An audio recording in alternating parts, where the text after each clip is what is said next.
ছাত্ৰ-ছাত্ৰীসকল মই মৌচুমী তোমালোক সকলোকে জোনাক মৌচুমী ইকো ক্লাছলৈ স্বাগতম জনাইছোঁ। আজি আলোচনা কৰিবলৈ লৈছোঁ BA 4th semester economics major Dibrugarh university intermediate micro' ইকনমিক্সৰ 2025ৰ যোনখন কুৱেশ্যন পেপাৰ এইবাৰ আহিছিলে কুৱেশ্যন পেপাৰখনৰ ৰিভিউ দিব বিচাৰিছোঁ। কুৱেশ্যন পেপাৰ ভাল আহিছে। যিখিনি ষ্টুডেণ্ট আমাৰ কোৰ্চৰ লগত জড়িত হৈ আছা তেওঁলোকৰ পৰা পোৱা এখন কুৱেশ্যন পেপাৰ হয় আৰু কুৱেশ্যনখিনি যেনেধৰণে আমি তোমালোকক কৰাইছিলোঁ বা যেনেধৰণে মডেল কুৱেশ্যনত আমি প্ৰভাইড কৰিছিলোঁ তেনেধৰণে কুৱেশ্যন আহিছে। গতিকে আজিৰ ভিডিঅ'টো দিয়াৰ কাৰণ হৈছে যে ভৱিষ্যতে যিখিনি 4th চেমিষ্টাৰ ইকনমিক্স মেজৰৰ ষ্টুডেণ্ট হ'ব তেওঁলোকৰ কাৰণে ভিডিঅ'টো যথেষ্ট সহায় হ'ব, কাৰণ কেনেধৰণৰ কুৱেশ্যন আহিছিলে এটলিষ্ট এটা আইডিয়া তোমালোকে পাবা। এতিয়া চোৱা, তোমালোকৰ ইয়াৰ কুৱেশ্যনৰ মাৰ্কছ আহে 60 মাৰ্কছৰ 2 ঘণ্টাৰ কাৰণে, কিন্তু মেক্সিমাম ষ্টুডেণ্টৰ মেইন প্ৰব্লেমটো হৈছিলে এইবাৰ যে টাইম মেনেজমেণ্ট। বহুতৰ টাইম মেনেজমেণ্টটো আটাইতকৈ ডাঙৰ প্ৰব্লেম, কাৰণ 2 ঘণ্টা সময়ত 60 মাৰ্কৰ কুৱেশ্যনটো এনেই ঠিকে আছে, কিন্তু এই মাইক্ৰ' ইকনমিক্সৰ পেপাৰখনত আমি ডায়েগ্ৰাম ড্ৰ কৰিব লাগে। গতিকে ডায়েগ্ৰাম ড্ৰ কৰোঁতেও বহুতৰ কাৰণে এটা টাইম কনজিউম হয়, কাৰণ যদি তোমালোকে ডায়েগ্ৰামখিনি ঘৰত প্ৰেক্টিছ নকৰা, ডাইৰেক্ট গৈ পেলাই পৰীক্ষাত ডায়েগ্ৰামখিনি ড্ৰ কৰিম বুলি ভাবি যোৱা, তেতিয়া তোমালোকৰ টাইম শ্বৰ্টেজ হোৱাটো একেবাৰে স্বাভাৱিক কথা। যিখিনি মই প্ৰত্যেকটো ক্লাছতে কওঁ যে পৰীক্ষালৈ যোৱাৰ আগত তোমালোকে মিনিমাম যিমান পৰা 20 বাৰ্ছটো মিনিমাম কৰাই, যাতে তুমি কম সময় 1 মিনিটৰ ভিতৰত যদি তুমি এটা ডায়েগ্ৰাম ড্ৰ কৰিব পাৰা, সিমানখিনি তোমালোকে স্পীড আনিব লাগিব। তেতিয়াহে এই গোটেই পেপাৰখন তোমালোকে কৰি থৈ আহিব পাৰিবা।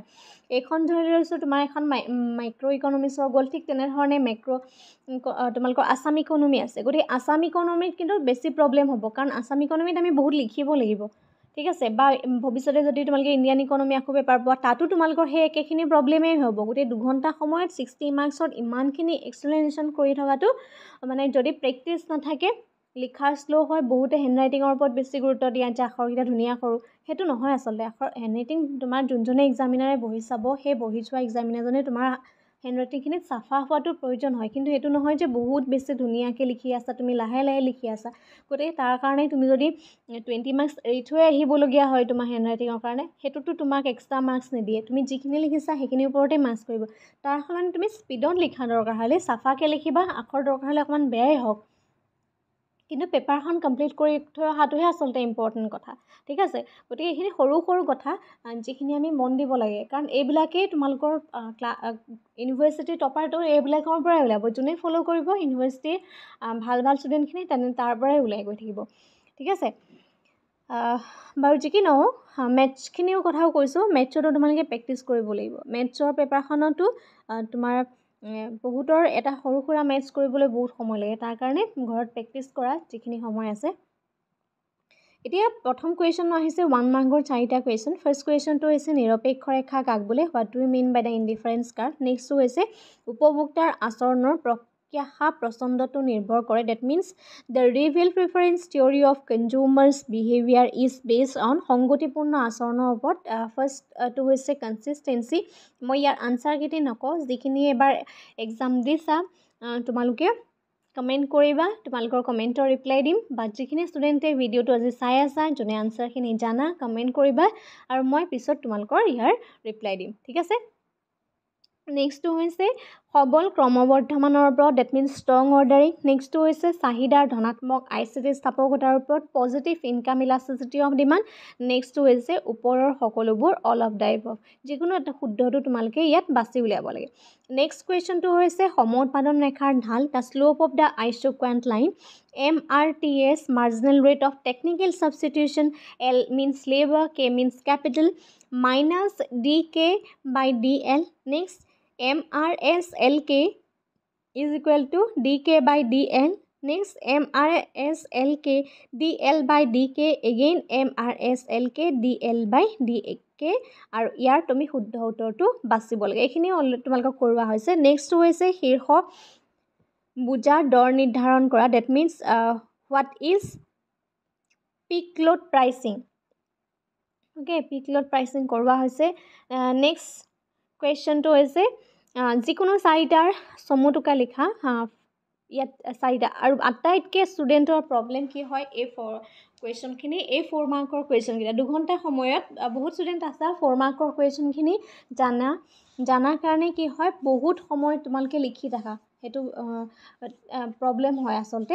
এই 4 মাৰ্কছৰ কুৱেশ্যনখিনি বহুত সময় তোমালোকক লৈ লয় প্ৰথম কুৱেশ্যনটো হৈছে পৰোক্ষ উপযোগিতা ফলন ইনডাইৰেক্ট ইউটিলিটি ফাংচন নেক্সটটো হৈছে এক্সপানশ্যন পাথ সম্প্ৰসাৰণৰ পথ নেক্সটটো হৈছে অৰ্থনৈতিক লাভ আৰু হিচাপ নিকাচৰ লাভ that means economic profit and accounting profit সেইখিনি দিয়া হৈছিলে গতিকে যদি পচিবল হয় কিন্তু আটাইতকৈ তোমালোকৰ মেইন কামটো স্মাৰ্ট ৱৰ্ক কৰিব লাগিব এই যে 4টা কুৱেশ্যন দিয়ে তাৰ ভিতৰত ধৰি লৈছোঁ এনেধৰণৰ যদি ডিফাৰেঞ্চ থাকে ডিফাৰেঞ্চখিনি লিখি থৈ আহিলে বেছি ভাল কাৰণ তুমি 4 মাৰ্কছ আহিছে তুমি 6টামান ডিফাৰেঞ্চ লিখি থৈ যদি আহা তেতিয়া তোমালোকৰ ছাফিচিয়েণ্ট হয় ঠিক আছে গতিকে এনেধৰণৰ কুৱেশ্যনখিনি তোমালোকে যিমান পাৰা এই কুৱেশ্যনখিনি মিছ কৰিবলৈ চেষ্টা নকৰিবা গতিকে এইখিনি তোমালোকক দিয়া হৈছিলে কিন্তু নেক্সট একচেটিয়া ক্ষমতাৰ সামাজিক ব্যয় social cost of monopoly power এইটো তোমালোকে কৰিব পাৰা নেক্সট হৈছে স্বল্প বিক্ৰেতাৰ বজাৰ অলিগপলি গতিকে অকল অলিগপলি বুলি যদি দিয়ে পাৰফেক্ট কম্পিটিশ্যন বুলি যদি দিয়ে মনোপলি দিয়ে বা মনোপলিষ্টিক দিয়ে তেতিয়া আমি কি কৰিম গতিকে ইয়াত তোমালোকে কোনো ধৰণৰ ডায়েগ্ৰাম ড্ৰ কৰিব নালাগে তুমি লিখিলা অলিগপলি মাৰ্কেট কি অলিগপলি মাৰ্কেটৰ ফিচাৰখিনি লিখিলা তাৰপিছতে শেষত তুমি এটা কনক্লুজনত লিখি দিলা যে এইখিনি কাৰণত অলিগপলি কাৰ্ভডাল কি হয় অ'কে যিটো আমি কিং ডিমাণ্ড কাৰ্ভ বুলি কওঁ ঠিক আছে এনেধৰণে লিখি থৈ আহিলে জাষ্ট সিমানখিনিয়ে চাফিচিয়েণ্ট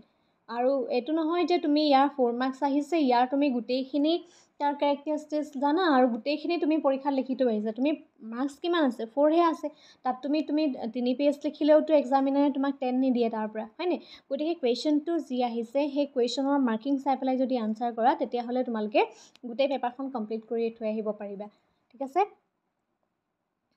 নেক্সট কুৱেশ্যন 8ৰ আহিছে উপযোগিতাৰ সৰ্বাধিকৰণ কৰিলে কি বুজা দুটা সামগ্ৰীৰ ক্ষেত্ৰত উপযোগিতাৰ সৰ্বাধিকৰণৰ ধাৰণাটো ৰৈখিক চিত্ৰৰ সহায়ত ব্যাখ্যা কৰা বহুত ইজি কুৱেশ্যন ইয়াত কৈছে কনজিউমাৰ্ছ ইউটিলিটি যিটো utility maximisation that means consumers utility যাক আমি ইনডিফাৰেঞ্চ কাৰ্ভৰ সহায়ত এই যে কৰোঁ অ'কে ইনডিফাৰেঞ্চ কাৰ্ভৰ সহায়ত যিটো আমি কৰোঁ সেই কুৱেশ্যনটো আহিছিলে graphically explain the utility maximisation in case of two goods দুটা গুডছৰ ক্ষেত্ৰত কেনেধৰণে এজন কনজিউমাৰে সৰ্বাধিক সন্তুষ্টি তেওঁ লাভ কৰিব পাৰে এনেধৰণে কেইবাটালো কাৰ্ভ আঁকিব লাগিব আমি অ'কে কোনটো বিন্দুত তেওঁ সৰ্বাধিক সন্তুষ্টি লাভ কৰিব নিশ্চয় সকলোৱে মনত পৰিছে চাগে নেক্সট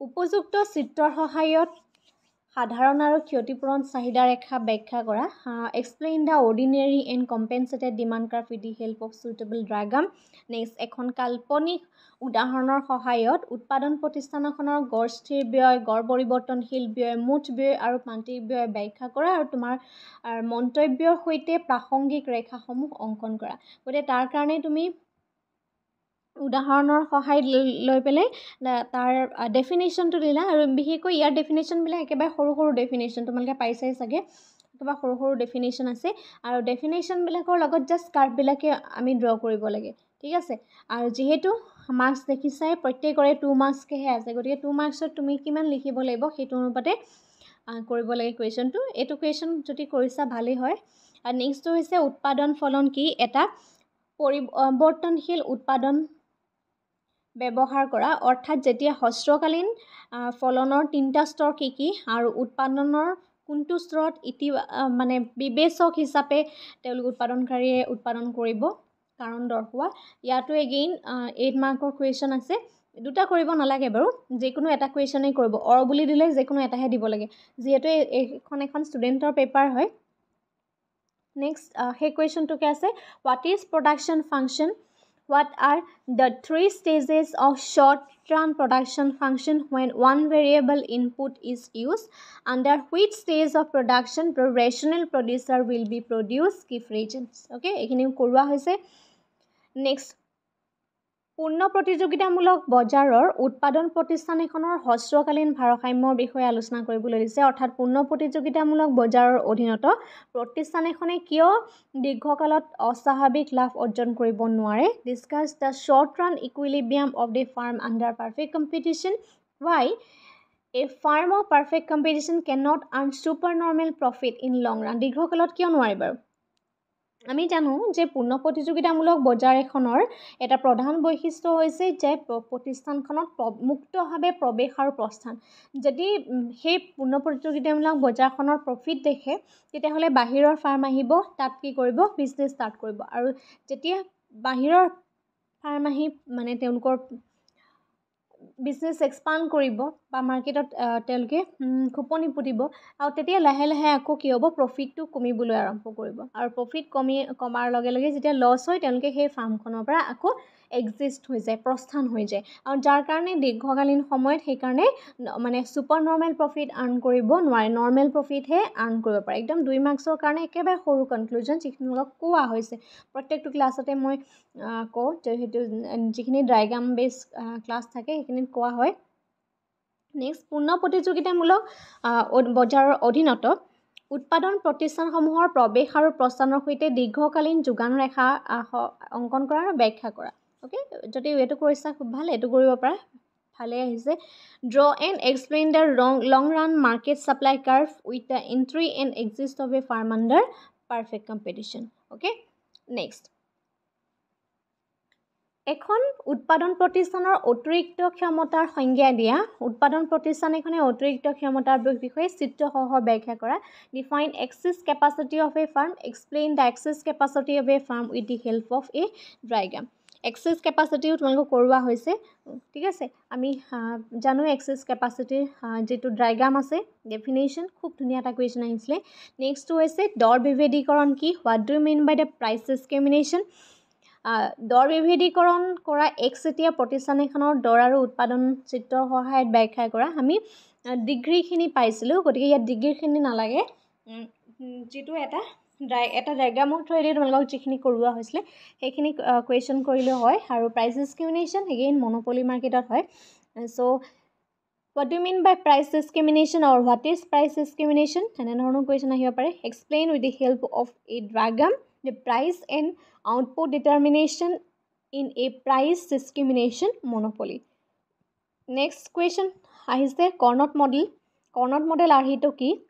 কৰ্ণট আৰ্হিৰ উৎপাদনৰ সাধাৰণতে একচেটিয়া বজাৰৰ উৎপাদনৰ সিদ্ধান্ততকৈ কেনেধৰণৰ পৃথক হয়? How does output decision in Carnot model is differ from output model is decision of monopoly? মনোপলিতকৈ কেনেধৰণৰ ডিফাৰ হয়? গতিকে এইটোত 4 মাৰ্কছ আহিছে। আৰু নেক্সট কৰ্ণট মডেলৰ আৰ্হিটো, যিহেতু বহুত লং হয় কৰ্ণট মডেল, সেইটো 4 মাৰ্কৰ যিমানখিনি প্ৰয়োজন হয় সেইটো অনুপাতে আমি লিখিব লাগিব। নেক্সট, কাৰ্টেল কি? কাৰ্টেল বুলিলে কি বুজা? দৰ বিভাজন ভিত্তিত কাৰ্টেলৰ অধীনত দৰ আৰু উৎপাদনৰ এটা চিত্ৰৰ সহায়ত ব্যাখ্যা কৰা। What do you understand by cartel? Explain with the help of a diagram the price and output determination under market sharing cartel. গতিকে এইখিনি কুৱেশ্যন আহিছিলে, ইম্পৰ্টেণ্ট কুৱেশ্যন হয়, কুৱেশ্যন পেপাৰ ভাল আহিছে। মই আশা কৰোঁ আজিৰ ভিডিঅ'টোৱে ইন ফিউচাৰ যিখিনি 4th ছেমিষ্টাৰ ষ্টুডেণ্ট তোমালোকে আহিবা, সেই 4th ছেমৰ ষ্টুডেণ্টৰ কাৰণে ভিডিঅ'টো থাকি যাব, ঠিক আছে। আৰু আশা কৰোঁ আৰু আহিবলগীয়া যিকেইটা পৰীক্ষা আছে সেই পৰীক্ষাকেইটাও তোমালোক সকলোৰে ভাল হওক। মেইন কথাটো হৈছে টাইম মেনেজমেণ্ট। গতিকে টাইম মেনেজমেণ্ট কৰিবলৈ যিমান পাৰা সিমান 4 মাৰ্কৰ কুৱেশ্যনখিনিত যদি তোমালোকে কম সময়ত লিখিব পাৰা, বাকীখিনি হৈ যায়গৈ। গতিকে টাইম মেনেজমেণ্টটো আটাইতকৈ ডাঙৰ কথা, ঠিক আছে। আজিলৈ ভিডিঅ'টো ইমানেই, ধন্যবাদ।